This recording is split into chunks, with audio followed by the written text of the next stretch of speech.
সভাধিপতি sir, DM sir ছিলেন, member হিসেবে আছেন চেয়ারম্যান,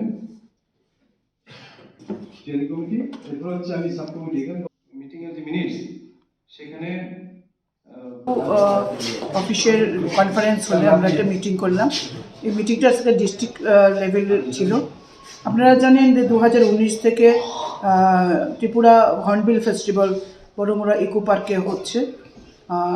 সেটা সূচনা হয়েছে 2019 সালে প্রাক্তন মুখ্যমন্ত্রী তথা রাজ্যসভার বর্তমান সাংসদ শ্রদ্ধেয় শ্রী বিপ্লব কুমার দেবজি সহযোগিতা এবং তার পরিকল্পনাতে এটা শুরু হয়।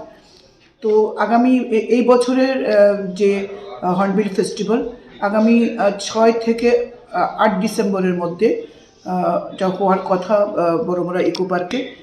সেটাতে প্রধান অতিথি এবং ইনগুরেটর হিসেবে থাকার জন্য সম্মতি দিয়েছেন আমাদের অনারেবল ডেপুটি চিফ মিনিস্টার শ্রদ্ধেয় শ্রী জিষ্ণুদেব বর্মন মহোদয়। তো আমরা ডেটটা ফাইনাল করিনি, মাননীয় মন্ত্রী মহোদয়ের ডেটটা পেলে আমরা কনফার্ম করব।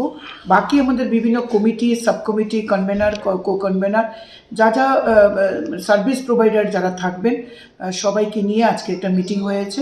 বিগত দিনের কমিটিটাকে খানিকটা রিভাইজ করা হয়েছে।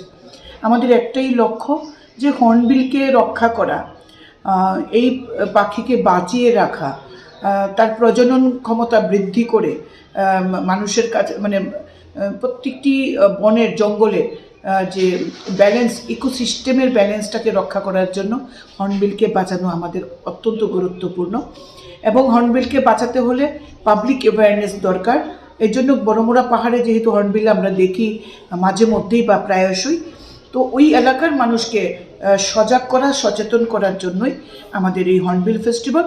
এবং তার জন্য আমরা বড় করে একটা উৎসবের মতো এটা করছি, যাতে অনেক মানুষকে আমরা একসাথে নিয়ে একটা আনন্দমুখর অনুষ্ঠানও করলাম আর একটা সচেতনতা হলাম।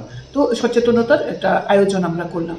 এখানে অনেকগুলি ইভেন্ট রাখা হয়েছে হর্নবিলকে সামনে রেখে, যেমন আমাদের র্যালি হবে একটা, আমাদের বিভিন্ন ড্রয়িং কম্পিটিশান হবে বাচ্চাদের মধ্যে।